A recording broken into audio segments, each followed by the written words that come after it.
Welcome to our online worship service. We're really glad you're joining in.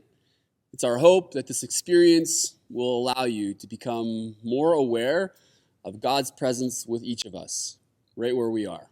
We also hope this experience will help us all feel connected as a part of our church community.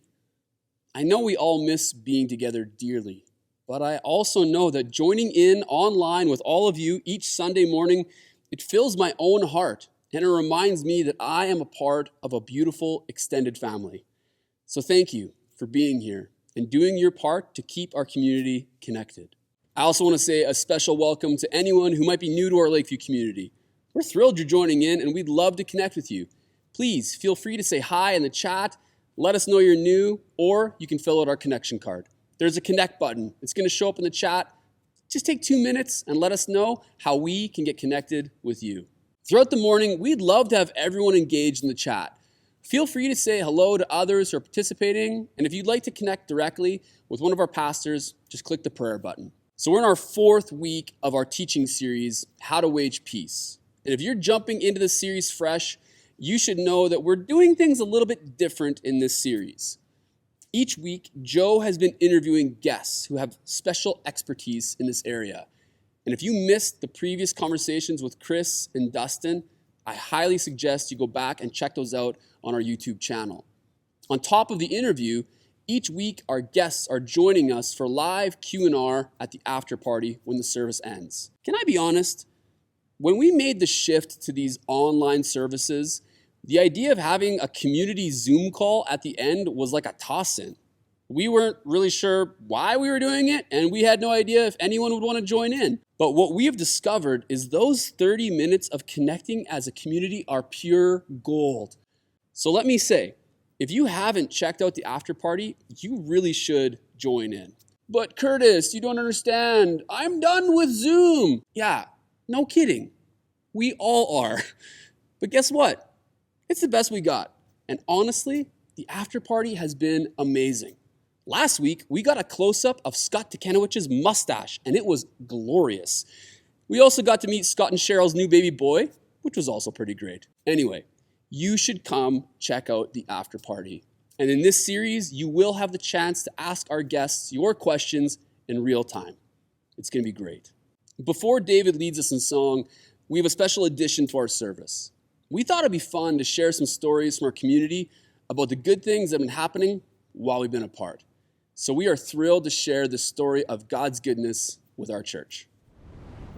Hey Lakeview, I'm TJ, this is Carly, this is Avery and Jacob, and these are our new twins, Luca and Pace. And we were just asked to share a little bit about their birth and their birth story and how God's been working in our lives recently. So we had them very early. They came on December 30th. I woke up and just knew something was wrong. I was 34 weeks pregnant, and actually just kind of at the moment I realized they were coming, I saw some light coming through the bathroom window, and we'd already picked the name Luca, which means light for him. And I just, in that moment, kind of knew that even though it was not okay, it was going to be okay, and God was with us. And so, yeah, just little things like that kind of throughout the birth kept happening. TJ called the ambulance, and I had to go. He had to stay with the kids while we waited for some childcare.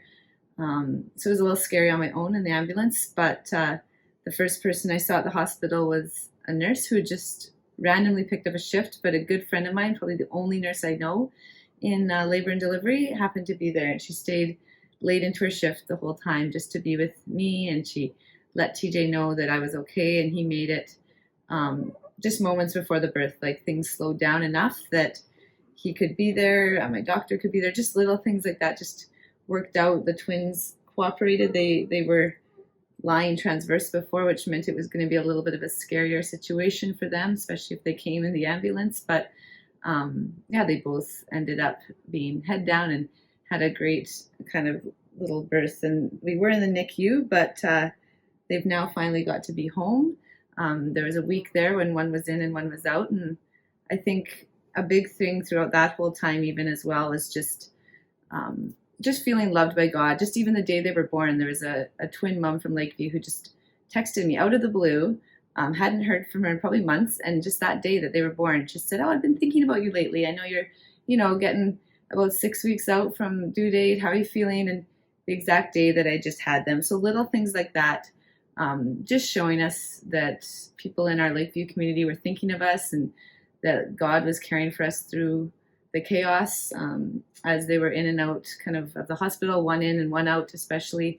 We had lots of people bringing us food, and still have that. And even though we're not together in person at Lakeview, we feel just so loved and cared for by the community, which is kind of indirectly feeling like God's caring for us too. So that's just a little bit about their story and our story. And yeah, lots of little ways that, just little things that showed us that God was with us through the chaos and loving us through this time. Lakeview family, good morning. Wow, weren't those pre-twins so cute? It's amazing to see our community growing. Hey, let's join together this morning in a time of worship. Open up your hearts. You can feel free to lift your hands, sing along. Let's worship together as we gather online. Let's sing together.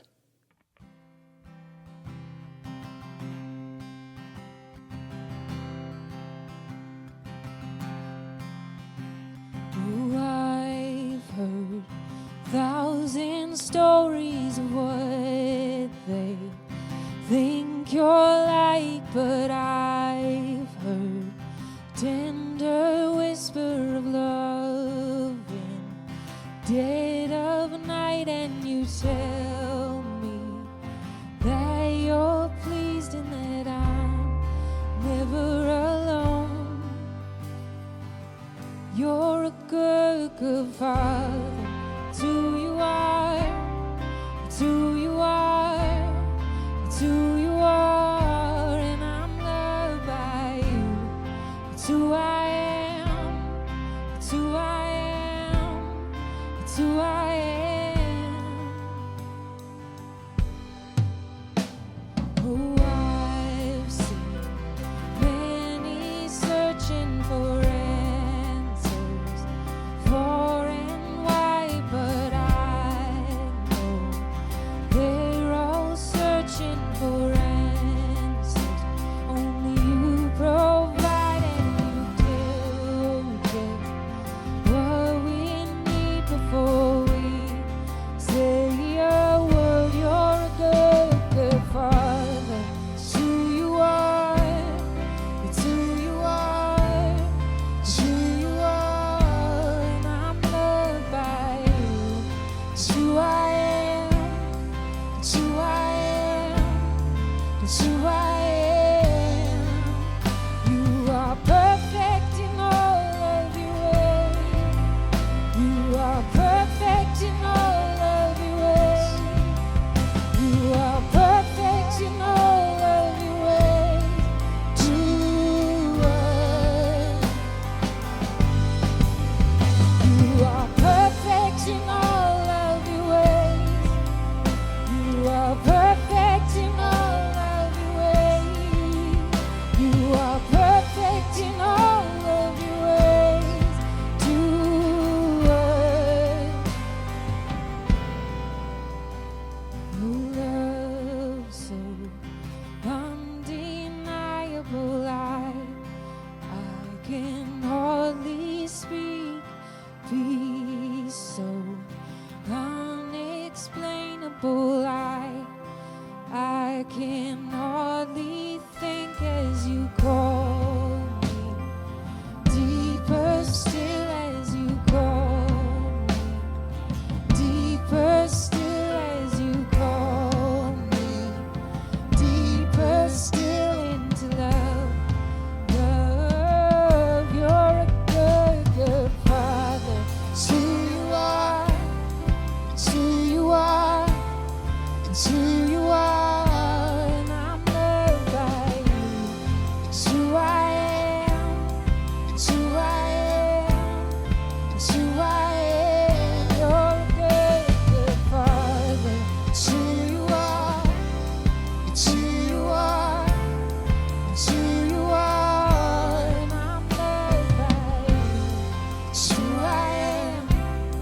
It's who I am. It's who I am. You're a good, good father. It's who you are. It's who you are. It's who you are. Thank you so much for leading us, David. In a moment, we're going to pause and give everyone a chance to greet one another in the chat. But before we do that, I just want to say thank you to everyone who continues to give faithfully to Lakeview Church. So many areas of life have been put on pause in this season, but something that has not slowed is the generosity of our community. And our leadership has been amazed, and we want to say thank you. And if you believe in the mission of Lakeview Church and you also want to give financially, you can do that by going to lakeviewchurch.com/give, or there's a give button that's going to pop up in the chat. Okay, before Joe welcomes our guests for the morning, we're going to take a moment, we're going to pause, greet one another, and give you a chance to enter in your giving.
Welcome to part 4 of our teaching series, How to Wage Peace, Overcoming Fear and Understanding Why We Make Enemies. Today I invite you to listen in on a conversation I had with Cynthia Wallace. Cynthia, or Cindy, is an English professor at the U of S, and she's a researcher in the areas of religion and literature, post-colonial literature, women writers, and literary ethics. I have found her to be exceptional, and I think you will too. I invited Cindy to talk to us a little bit about the power of stories and how understanding our story and the stories of others is essential to peacemaking. Oh, and one more thing. Due to some COVID-related complications, we were unable to conduct this interview in person, so instead, we recorded our conversation over Zoom. And you love Zoom, right? Of course you do. All right, here we go. Hi, Cindy. Hey, Joe. Welcome. Thanks so much for joining us and for Thank you for having me. Great. So good. So good. Are you ready for the first question? I am. Yeah, go for it. Yeah, here it is. So why is it important for us to hear and to understand other stories, especially if their story is different than mine? What do you think? Yeah, it's a great question. So before we get there, I want to clarify what I mean when I'm talking about peace to make sure we're on the same page. Sure. When I think about peace, and especially kind of biblical peace, I'm thinking about not just kind of surface calm, but this really robust flourishing of everybody. And that peace can't be separated from righteousness and justice. So I'm thinking about this kind of Hebrew idea of shalom, and I'm thinking about righteousness and justice and peace as kind of parts of the same kind of thing, the same goal. I like to think of a metaphor sort of like this is like what waters the kingdom of God. So I thought I'd start, does that align kind of with Absolutely. What you've been talking about? Overlaps perfectly with what our past guests have said and things that we've talked about at Lakeview already. So perfect. Great. You're Wonderful. good so far. Yeah, good. So the question of how we get from here to there, I think, is one of the big questions. And as a person who studies literature, I think a lot about stories. And stories, unfortunately, I think can get us out of trouble, but they also get us into a lot of trouble. So when we think about a lack of peace, we think about conflict, what gets us there is often a quest for power, right? We're like power over land, power like authority, even just like the power of who's in control of like what's happening in our neighborhood or our household. And one of the ways we justify taking that power for ourselves is the stories we tell. And a lot of the times we don't tell great stories about other people. And so we tell stories in many cases when we're seeking power that oversimplify other people or that make them kind of our polar opposites. Like that's what people say when they're talking about othering. So if I'm holy, this other person or this other group is not. Or if I'm rational, this other person is overly emotional, right? So we have these dualisms we set up. And it's sort of how we're wired as humans to tell stories, to make sense of things. I tell my kids stories to teach them morals and to kind of help them understand how the world is, but it gets us into trouble. So I think sometimes of the example, I grew up in the suburbs of Detroit, and my family had lived in the city proper, like my grandparents and my great-grandparents. And the stories that I heard growing up about why the family moved out of the city to the suburbs in the 1970s when there was racial tension in Detroit shaped how I understood African American people for a very long time. And I had to undo a lot of those stories and how deeply they had formed my assumptions in my adulthood. Now, I've talked to a lot of people in Saskatchewan who have similar stories to tell about how they, as settler people, kind of learned to see Indigenous people based on not like explicit teaching of the adults around them, but these kind of implicit, widespread stories that they had been kind of taught as kids. I don't like, does that feel true to you, Joe? It does, but like where my mind goes right away then is, well, is there any hope then? Because once stories are locked in and settled and formed, yeah, is it too late, or can you change those narratives and thus change the way we approach others and their stories? What do you think? So this is where, like I said before, stories get us into trouble, but they can also help us get out of it. The Nigerian novelist Chimamanda Adichie has this incredible TED Talk called The Danger of the Single Story, where she talks about how in many cases, sometimes even these kind of bad stories that we learn as kids, it's not, the problem isn't just that they're not true, it's that they're so one-dimensional that we develop these stereotypes.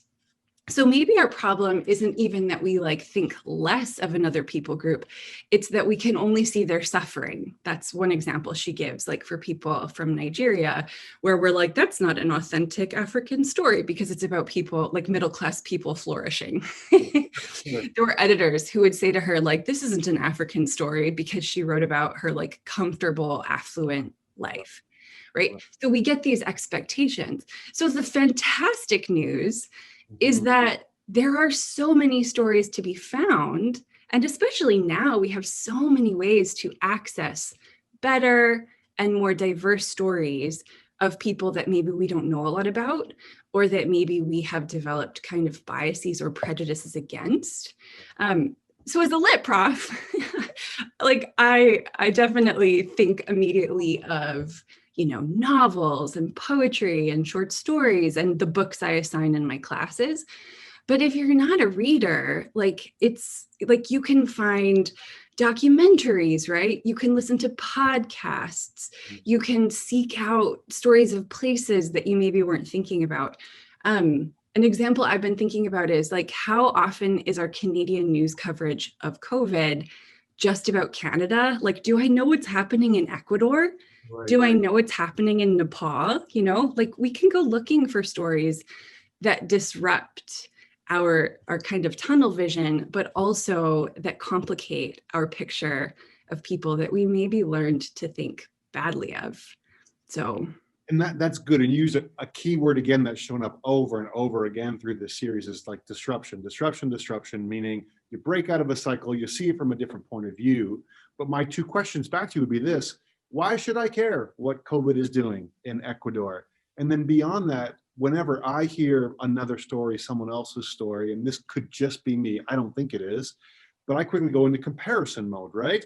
Is their story better than mine? Have I had it harder than them? Or I read somewhere recently where it's like, sometimes we get into these kind of discussions, and I'm always comparing my best to your worst. So then we put those stories together, it's always lopsided. So why should I care is my question to you. And then Yeah. what do I do with these comparisons that bubble up naturally? Yeah, that's so good. I like why we should care. Like, to begin with, I mean, you could make an argument about our shared just kind of human decency, but I think the reality is that as Christians, we are called to love our neighbors. And the story of the Good Samaritan teaches us that our neighbor, it's not about who's next to us, right? It's about who we come across. And we live in a globalized world. Nothing we do in Canada is without consequence on the other side of the world. And so because we're so intertwined in that way globally, it's become the case that our neighbor includes the person on the other side of the world, right? Right. That's a little overwhelming. It is. But Not that it feels new, but we might be the first batch of humans to really live in a globalized, yeah. right? Yeah. And that, I think that carries with it certain responsibilities. I mean, not that every person can do everything, right? We're not called to shoulder the weight of the world. That's not what we're called to. But if we're getting stories that kind of make us biased against certain people on the other side of the world, we probably then have the responsibility to seek out stories to balance those. So I think the call to care is rooted in our kind of Christian commitment to love. And I mean, and to love our friends and to love our neighbors and to love our enemies, which is it's an extraordinary call. So that's the start of an answer to your first question. Well, the second one was about, the comparisons, hey? Yeah. That's a hard one. I do think it's important to remember that these discussions of peace and justice and responsibility, we do have to keep power dynamics in mind. So I think that when we have certain privileges, like the privilege of the kind of economic stability we enjoy here in Canada as kind of settler people within education and employment, we have these privileges bring responsibility. And I think sometimes it's really hard not to create hierarchies of suffering and to be like, well, that's so much worse. Like, I shouldn't feel bad about my stuff, or my stuff is so much worse. What's their problem? And there's not, like, everybody's living at the center of their own life. There's not a way. I don't think there's a way. I haven't found a way, and I study suffering. I haven't found a way to quantify suffering. Like, when you're in the middle of it in your own life, like that's your life. But the question becomes, how do we find a way, instead of becoming so self-centered that we can't honor other people's experience, how do we actually use those experiences of our own to open out into relationship? And I do think that, like, paying attention to other people's stories, whether in person or like in many of the forms of media available to us, is one way where we can begin to make that connection between our experience and somebody else's. But it might just take some discipline not to play the comparison game. I don't know. Have you found any strategies, Joe, that you found helpful in that? Listen, I'm doing the interviewing here. For questions. Strategies. I would just go back to what you had said before, right? Like, so if I'm called as a disciple of Jesus to love, then it has to neutralize those comparisons, and it has to neutralize my feeling of, well, I don't really care. I don't feel like I should have to care about that. So strategy, no. Calling, maybe that'd be a better way that I would frame that for myself. Yeah. So that actually creates a pretty good segue to the second question. Let me read it to you. So it's easy for us to become so wrapped up in our own stories that we cut ourselves off from the wonder that exists in the stories of others. So how do we open ourselves up to that wonder and to the humanity of others who are made in God's image, when unfamiliarity and preset opinions and those stories, like you said, seem to get in the way? How do we do it well? What do you think? This is such a great question, and it leads me to the other thing that I really care about. So I study literature. As I said, I think about suffering a lot. But I've also, in the past couple of years, been reading a lot of neuroscience about empathy. And one of the incredible things is that we are wired as humans to feel, and we are wired to feel with other people. And this is the most basic definition of empathy, right? Empathy is feeling with someone else's feelings. That's not necessary, it doesn't necessarily have a value. It's just what we do as humans. It's built in us. But as followers of Christ, this means that we are literally built to weep with those who weep and to rejoice with those who rejoice.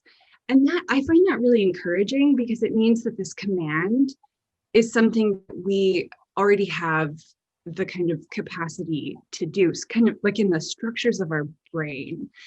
And we do it all day long. Here's an example. We do it even from birth. So those who've had babies will maybe remember that when their infants are really young, if you get right in their face and you maybe stick out your tongue, they might do it back to you, or they might smile back at you before they're really consciously smiling, because their brains are made with mirroring capacities. Or when you're watching a TV show, I love to give this example because it makes fun of my husband, but when you're watching a TV show and there's a really intense conversation happening, you might find that you've been nodding along with the character or mimicking their body language. My husband does this way more than I do. He has really active mirror neurons, I think. But it's a reminder that we are built to do this. And we do it not just in person, but watching TV, we're watching fictional characters on a screen. It also happens, brain research shows that kind of mirroring is happening when we read stories or hear them. So there's this immense potential coming back to the stories again. So, this is part of how I understand God's image in us. But it's also really beautifully told in the story in John's Gospel in chapter 11, when Jesus' friend Lazarus has died. And everybody will probably remember, everybody comes, Jesus is like, hold on. And then he gets the news that Lazarus is dead. And he says well, I'm kind of glad this happened because it'll show God's glory and your faith is going to be grown. I'm going to bring him back to life. Jesus knows how this story is going to end. Sure. He knows that there's something good coming. And still, when he gets to Bethany and his friend Mary comes out and is crying at his feet, and all of the people around her are mourning, he weeps. And this story, it's this incredible example of Jesus, who as Christians we believe to be God incarnate, right? Weeping with a friend, even though he knows that the story is going to end not in death, but in life. Right. So Jesus, if we can think about this neurologically, Jesus has some mirror neurons firing, which thinking about God having neurons it blows my mind. Yeah. Whoa. But I feel it baptizes our human experience of feeling and feeling with. And it shows us that there's something really holy in taking the time to let ourselves weep with those who weep and mourn with those who mourn. Even if we have the faith that things are going to get better, or even if we have another perspective. Yeah. And when I'm hearing you talk about this mirroring effect, two quick examples from my own week sort of pop up, and they're framed as, a vibe that I send out and a vibe that I receive. So let's do the receiving one first. I was with a gentleman yesterday who was explaining to me a heart-wrenching story.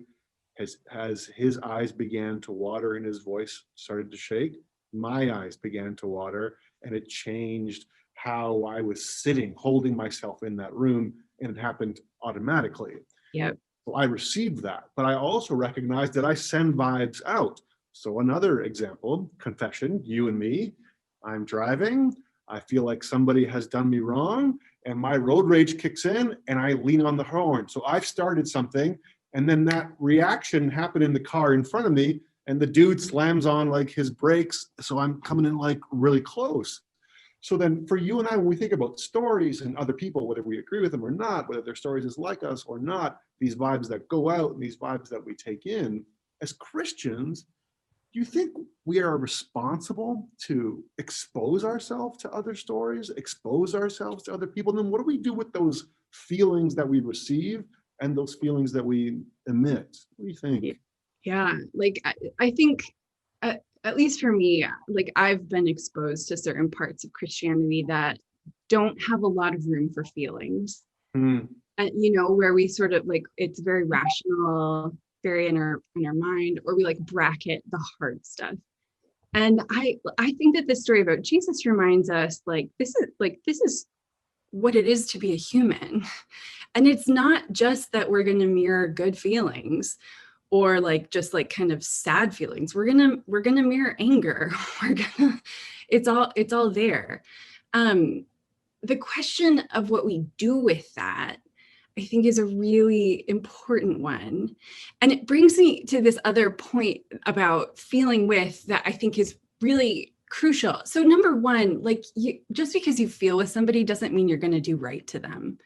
And so we can just kind of wallow in shared feeling without ever seeking justice or righteousness or peace.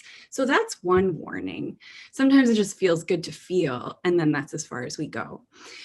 But also there's the risk of that swell of like anger that can happen in a room.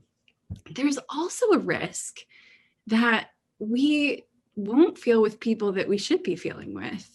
And this is one of the areas of research that I'm really interested in, because we have this rigorous command to love everybody, including our enemies. And they're throwing out maybe anger at us, and we're tempted to just throw anger back. And the bad news with mirror neurons is that when we have prejudice against somebody, or when we have anger against somebody, the capacity in our very brain structure to feel with them in a way that increases kind of good empathetic development, it's blocked. Really? It's blocked. And it can be blocked in ways that we're not even aware of. So there's research, they research this in laboratories. And there's research, for instance, that in the United States, a white person who sees another white person pick up a cup will have more mirroring brain activity than a white person who sees a person of color pick up a cup. And those results are worse in cases where people have recognized prejudice. So what's the hope then? So what can we do? It's kind of scary, right? Are we stuck? That's the question, right? Are we stuck because, I don't know, we're called to love. We're called to love people who we think of as our enemies, but also people who maybe we don't realize it, but there's a conflict with. But if our brains are kind of tripping us up before we're even consciously aware of it, what are we supposed to do? So there is more good news. Mm-hmm. I love that. With God, I feel like there is always more good news. Yep. There's more research that suggests that if we can pause when we're faced with somebody who we think we might have a bias against, or when we're faced with somebody that we fear, or that we know we have prejudice against, or just somebody that we're kind of mad about, and we imagine their favorite vegetable, what's happening in our brains literally shifts. And what's happening there is that we're engaging our minds in a kind of meditation on their humanness. Okay. Right? So if I'm confronted with somebody that I have a problem with, and I'm tight in that give and take of anger, if I can take 5 seconds to think well, I wonder what so-and-so had for breakfast today. Yeah. It shifts me out of that space Mm. of just confrontation and conflict. And it moves me into a space where I can begin. It's like the first tiny step in being able to recognize that they are a full and complicated human. And that might be the first step that takes me into a space where I could begin to even meditate on the fact that they are a child of God. Yes. Yes. But first, thinking like, I wonder what they want for dessert tonight. Like that's an easier step to take, right? Yeah. So like scientists study this stuff in laboratories. It's incredible. And what I think I'm hearing you say is, when we get to like a silly example like that, like what did you eat for breakfast? What that removes is who you are, where you're from, what your story is, what my story is, and it brings us right down to the common denominator, which is you're made in the image of God, I'm made in the image of God. We're both humans. We're part of this like global family, even though we're different in so many other ways. Really, at the end of the day, we likely have more in common than we have difference. Exactly. That's just right. That's absolutely it. Yeah. And there's this fascinating research that suggests that people in Nazi Germany who helped Jews, who risked themselves to help Jews, saw their humanity, like bracket everything else. The ones who helped and who resisted the Nazi regime were the ones who just saw the simple shared humanity of the Jewish people. And that sense of shared humanity was the thing that kind of provided the foundation for them to provide this incredible self-sacrificing care, which is what love is, right? It's not just a warm, fuzzy feeling. It's working for someone else's flourishing. All right, one more question. Cool? I want to tie this back to our idea of like waging peace. So the question is this. So we know that peace is a priority for Jesus. And so my question to you is, how do we embody God's peace in our interpersonal conflicts and the conflicts that we experience and observe daily and locally? Yeah, that's so good. So it's easy for us to think about peace like in terms of war and international conflict. And I think it's also easy for us to imagine how if I have a more complicated, nuanced story of another people group's humanity, I am much less likely to make war against them or colonize them, as another example, right? But the small and local and interpersonal is also really important here. So I've thought of some examples, starting really tiny, back to the babies. If I imagine that my 3-month-old, if the story I'm telling myself is that my 3-month-old is crying to manipulate me because of their total depravity and sin nature, that story heightens a conflict between us, right? And I'm going to respond really differently than if the story that I'm telling myself is that my 3-month-old is using the only kind of communication they have to convey something to me, right? And so the interpretive stories we tell, they matter. Now that story is a little, well, maybe it's not neutral, but it's little. Very similar things can happen with, say, like our spouses, where the story that we're telling maybe isn't very generous when we kind of explain their behavior to ourselves and the conflict that we have. And so Brené Brown, the psychologist, she talks about getting curious about somebody else's story. So instead of just saying like, oh, this thing is happening and it follows this pattern and I'm so familiar with it, here's the story, like stepping back and saying, hey, what's really going on here? That's a very concrete practice. It's not necessarily easy, but it's something that we can do to shift our own mental process and move us out of a space where we're just kind of stuck in a conflict into a space where we can work toward mutual flourishing. If I'm in a conflict with my neighbor over the dandelions on my lawn spreading to theirs, which is a thing that happens, or something else, and it's just, we're frustrated, right? Or like a person at work that I just find difficult. If I start by using that trick of imagining, like, I wonder what kind of ice cream so-and-so likes, when I'm in that space of sort of activated frustration, that can actually shift us into a different space. So what I'm talking about there is using both this sort of empathy practice and also complicating the story, and those two things really working together. If you, Joe, in traffic, thought about the person who frustrated you and like told yourself a story, even just a made up one of like, maybe that person had a bad day, maybe that person really needs to go to the bathroom and is in like a rush, like we can tell stories that move us out of a space of unnecessary conflict and into a space of just less frustrated antagonism. So those are some things that we can do in our just daily lives. All right. So like, I like what you're saying. It makes sense. And I feel like when I can control the situation, right? So I can, control myself and plan to be generous. I can plan to be kind. I can put all these structures and things in my life to make sure that I'm a good person, loving Jesus, etc. But in the moment, I don't care if the guy driving has to use the facilities. I don't care if they're in a rush because I'm in a rush. I have a call of nature. I have to do things. So how do I prepare myself for those split-second moments that I can't prepare myself for, really? What do you think?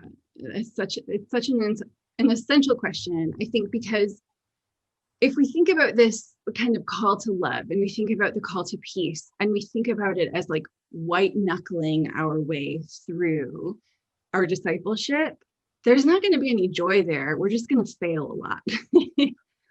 The good news, though, is that I've been talking about the way like our brains work. The good news is that the more we immerse ourselves in better stories, the more we practice that pause before reacting, it gets kind of built into the structures of our brains. And so the more, this is what discipleship is, right? This is why our faith calls us to engage in habits. I think about this sometimes as taking every thought captive, which is a kind of a military metaphor now that I think of it. Yeah. But the more we practice pausing and imagining somebody else's humanity, imagining a better story, the more we take in other people's stories and begin to kind of internalize caring for people outside ourselves, the easier it becomes. And it becomes that way because our brains change, which is, again, I feel like really encouraging news, because we are called to a rigorous discipleship, but God doesn't call us to things that God doesn't also equip us to do. Like, we're not called to something impossible. We're called to something difficult. And also we are equipped by the Spirit to do it. And we are created structurally to have this capacity. So here are some other things that we can do to kind of steep ourselves in a better way. Okay. I'm going to talk about social media.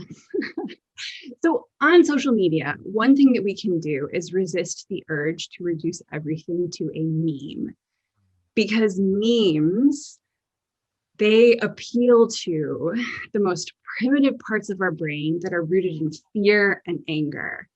And the more we engage that part of ourselves, and the more time we sort of stew in anger and fear, the more natural it's going to be for us to go to those responses in other situations, right?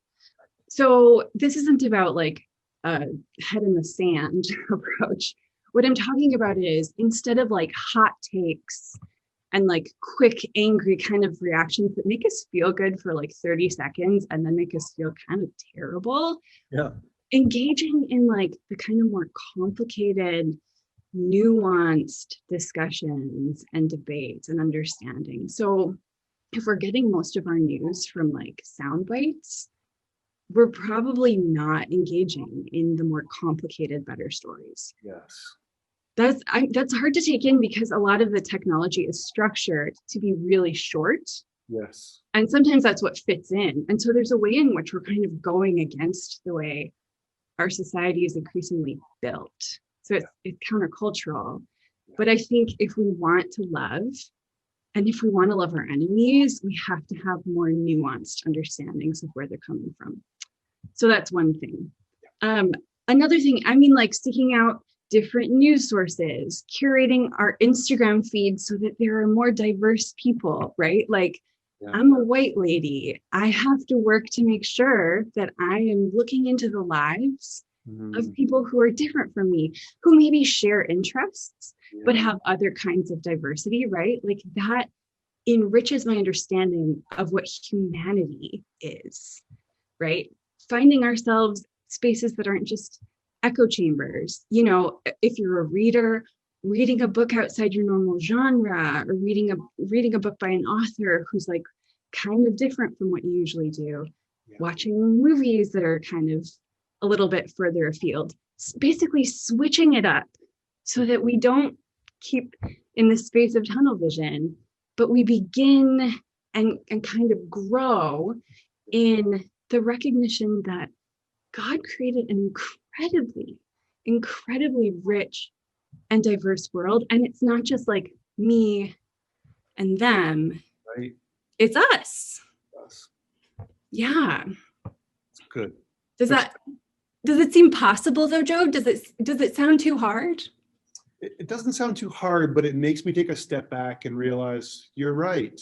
A lot of my news or whatever is processed in sound bites or one line or two line or a quick picture or a meme. And I've gotten so used to process stories that way that sometimes I'm frustrated when things are taking too long. Okay, quick. And I do that with my kids. Just get it out. Sure. Yeah. Right. But I think what you're saying is so right, as we, like you said, you curate your social media feed, but you're also recognizing that, hey, there is way more to this story, way more to this person than what I'm just seeing in this tiny soundbite while I'm looking at my phone, eating a cheeseburger, going through the drive-through, right? Absolutely, yeah. So very helpful. And it's about finding like people that we maybe only ever think about their suffering, finding stories of their resilience and strength, right? Like people, like it's about finding not just like the diversity of different human experiences, but finding the complexity in people's stories and taking the time. And again, the incredible news is that this is all circular. So the research suggests that the more we do this and immerse ourselves in these more complicated, better stories, the more naturally it comes to us to recognize other people's full humanity. So these practices, they're not just about following a trend of inclusivity. They're tools that can help us pursue God's heart for peace and justice. So, Joe, can I talk about the Bible a tiny bit? Allow it, sure. So if we're disciplines or disciples in this lifelong kind of task of grappling with what it means to love our neighbors and our enemies, empathy and telling better and more complicated stories I think they can really help us in that. Eugene Peterson talks about a long obedience in the same direction, right? Like it's not like we're not gonna be like incredible experts at this next week. It's a lifelong practice. But the more that we engage in it, the more we can, it becomes easier for us to live with the kind of holiness that loves.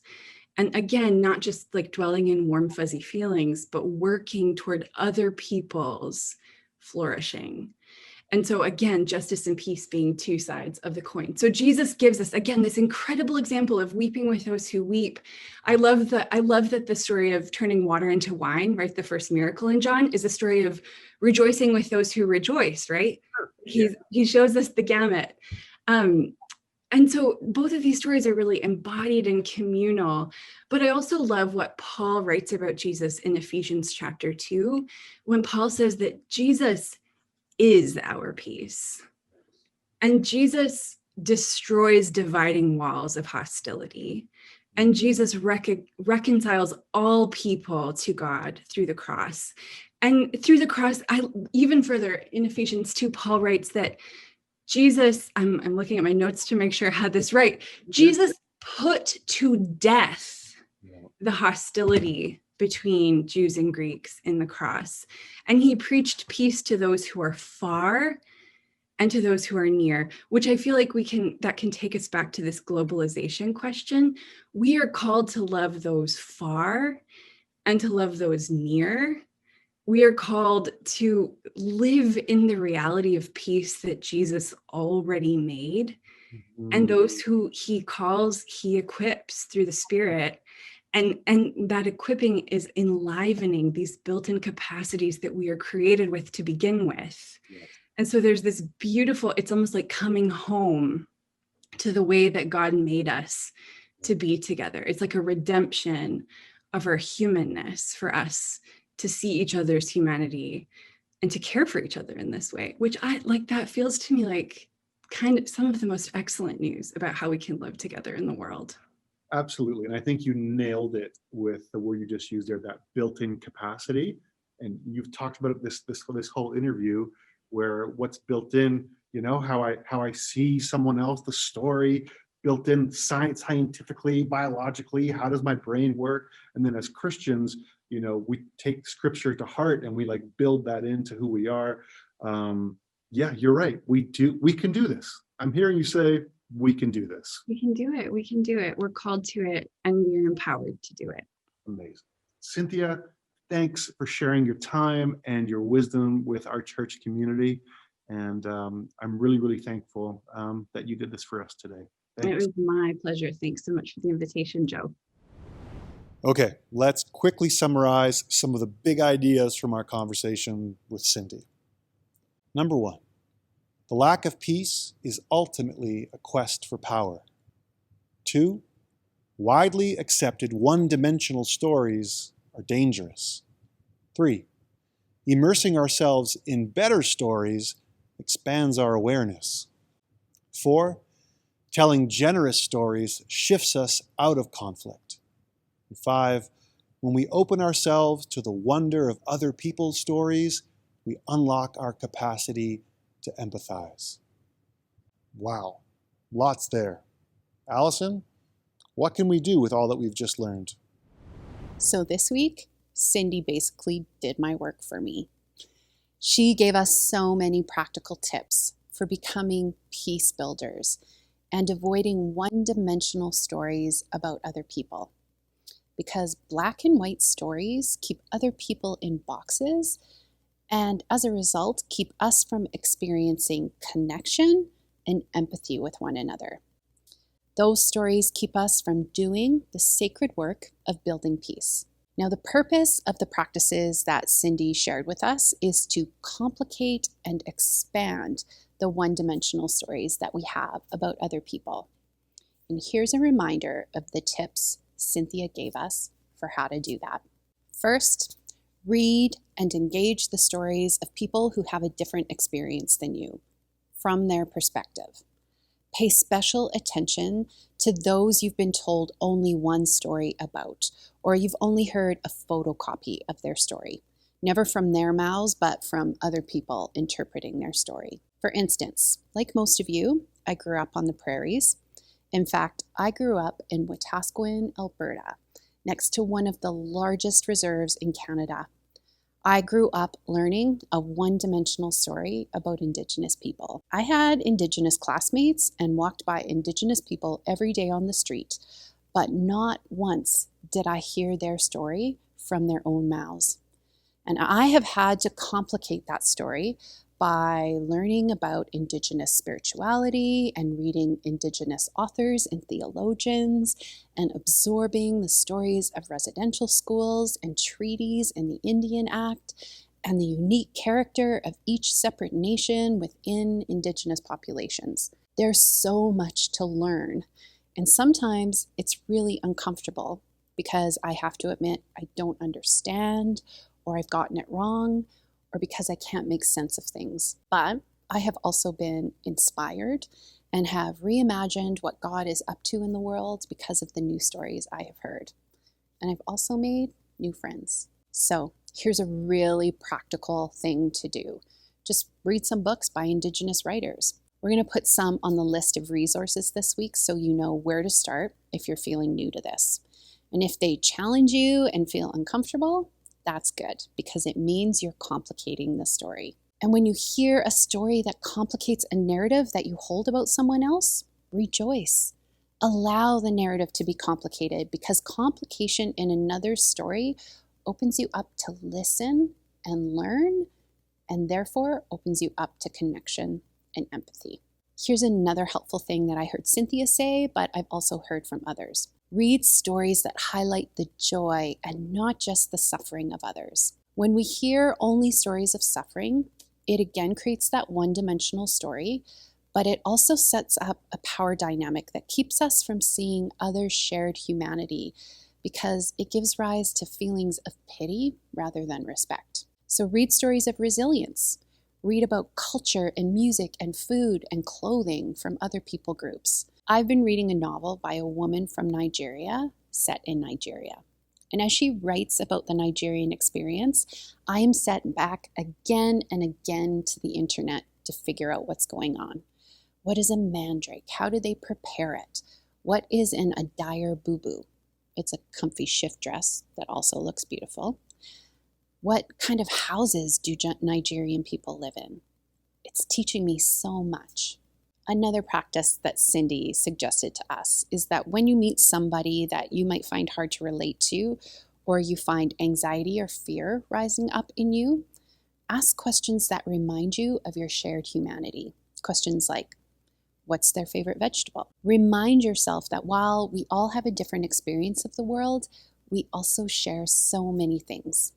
We love, we want to belong, we want to feel safe, we want to be heard, we want to see our experiences represented in the world truthfully. Cynthia's final practice suggestion is this: resist engaging in meme culture, which just means that we resist boiling issues down to 140 characters because life is more complicated than that. You can still share those hilarious Bernie Sanders memes though, because I love those. Take note of your social media feeds.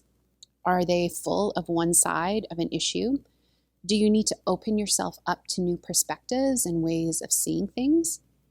Seek diverse opinions and viewpoints. Slow down. I'm not a huge social media user, but I do spend a significant time on Twitter, and some of the people I follow, or most of the people, are more progressive Christians. And I have made an effort in recent months to follow more conservative voices I respect, and eliminate the progressive voices that participate in meme culture or are demonizing people who think differently than they do.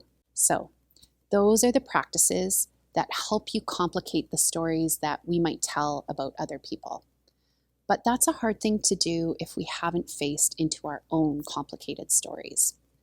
So here's one final practice for you. Listen to and lean into your own complicated story. One of the ways that we learn empathy is by facing into how imperfect and complicated we are, by making room in our own story for imperfection, for emotion, for wounding, and therefore for grace. Telling our stories helps us to integrate our stories and make sense of them. Camilla Gibb, who is one of my favorite authors, wrote a memoir about the breakup of her marriage. And this is what she says about telling that story. We come to know ourselves only through stories. We listen to the stories of others, we inherit the stories of those who came before, and we make sense of our own experiences by constructing a narrative that holds them and holds us tighter. Stories are how we make sense of our lives. Telling our story is a spiritual practice when we tell our stories to God and invite the death and resurrection of Jesus to reinterpret and include all of the suffering and joys. As we become more integrated and accepting of our own stories, we also become better able to make room for the stories of others. So instructions on how to reflect on and tell your story will be on our website in the resources. It takes time and space to enter into this practice. It also takes quite a bit of courage. And one of the practices is an exercise I do with our baptism candidates on how to tell your spiritual story. It includes reflecting on the significant events at each stage of your life, where you felt feelings of safety and joy, or fear and loneliness, and therefore where God felt present or absent, and then reflecting on themes or repeated patterns and creating a narrative or a picture that helps hold the complications of life. Now, we used to tell our stories a lot more in churches. It was called sharing your testimony. And today, we called it a God story when we shared about the arrival of the Preeb twins. You see, we all need safe places where we can explore and tell our stories, share our joys and sorrows, and make sense of what has happened to us, who we are, and who we're becoming. There's one other resource that I'm going to share on our webpage that involves reflecting on 2020 instead of on your whole life. It's from Alpha Canada, and the man who shares the exercise is one of my very favorite profs from grad school, Daryl Johnson. It involves reflecting on the loss, longings, fears, and hopes that arose from a very complicated year and allowing God to meet us in the middle of those experiences. So check out our website for those resources. But this week, let's practice building peace by intentionally complicating the storylines we tell ourselves about others and facing into our own complicated storylines. Alison, thank you so much for those practical steps and how we can engage God and apply what we've learned today. It's amazing. Family, one more time, let's lean in and let's worship together.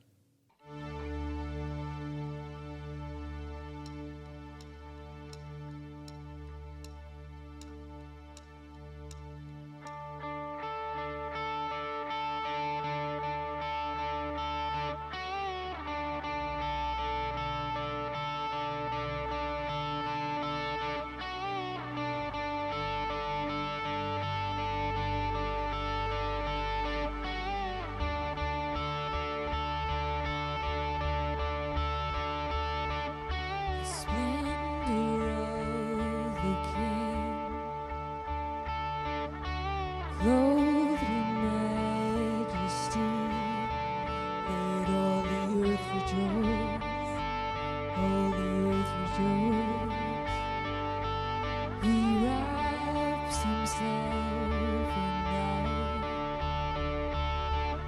and darkness tries to hide, and trembles at his voice, trembles at his voice. How great is our God? Sing with me, how great is our God? Oh, we'll sing how great is our God?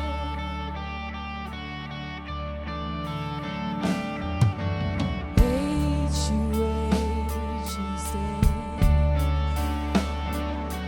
Time is in his hands,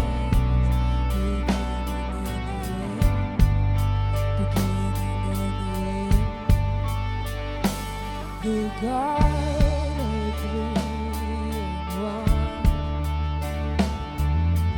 Father, Spirit, Son, the Lion and the Lamb, the Lion and the Lamb. How great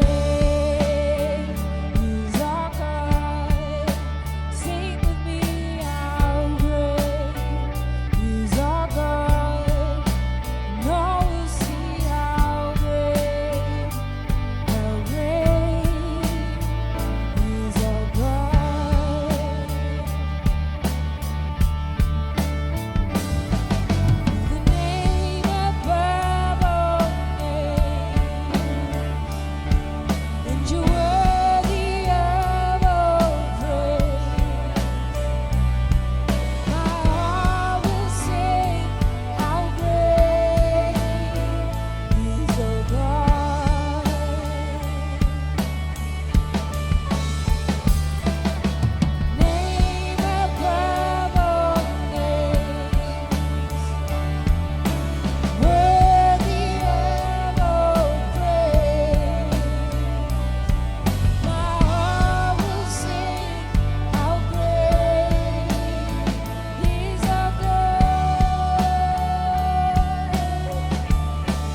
is our God. Sing with me, how great is our God. Now we'll see how great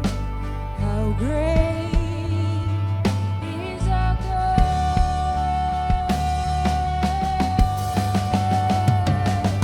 You're the name above all names, and you're worthy of all praise. My heart will sing how great is our God.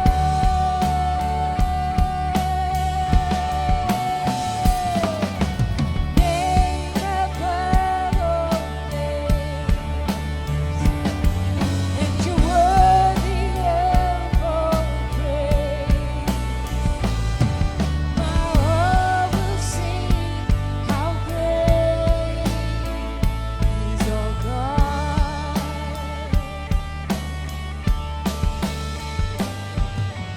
Name above all names,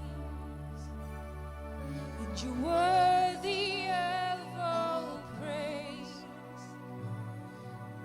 My heart will sing how great is our God. Let's pray. And I invite you to join me by adding your prayers to mine in the pauses. Lord Jesus, it is difficult to see beyond our own challenges, our own shortcomings, and our own stories. Will you change that? We know you can, and we know you want to. So we pray now that you would help us be a little less self-involved, and in turn, we ask that you would grow our awareness and understanding of others.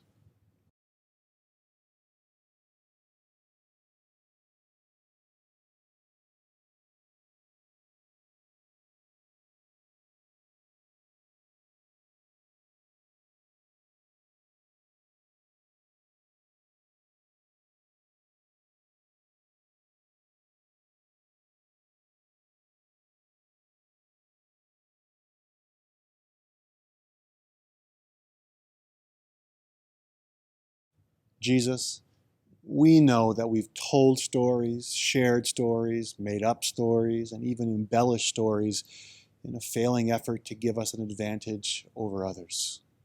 Forgive us. So we pray now for those we have ungraciously villainized. Bring those people to mind so that we can authentically pray for their success and well-being.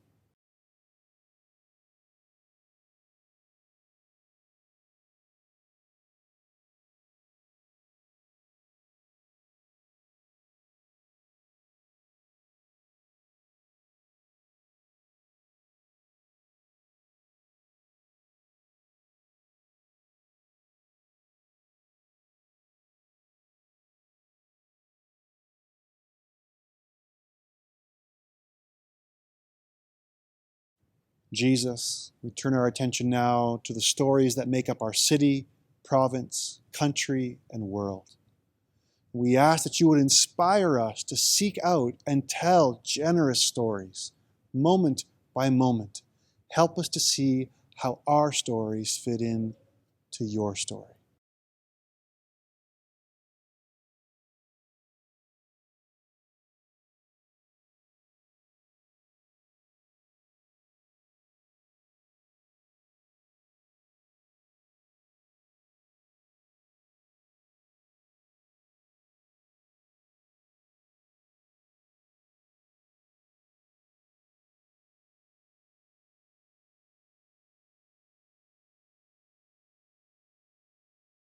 And in the name of Jesus, amen. Thank you for being a part of our online worship service. I hope this time has been meaningful for you. Before we sign off, I want to say thank you to everyone who joined in for our evening of prayer this past Wednesday. It was a wonderful time of leaning into God's presence together. And I also want to give a shout out to our pastoral team for pulling that together. It was really well done, and I think you can all expect another evening of prayer sometime in the future. Okay, it's time to head over to the after party. The Zoom link will show up in the chat, Or you can always find that link back on the front page of our website. Cynthia is going to be ready to field questions from our community, so please come join in.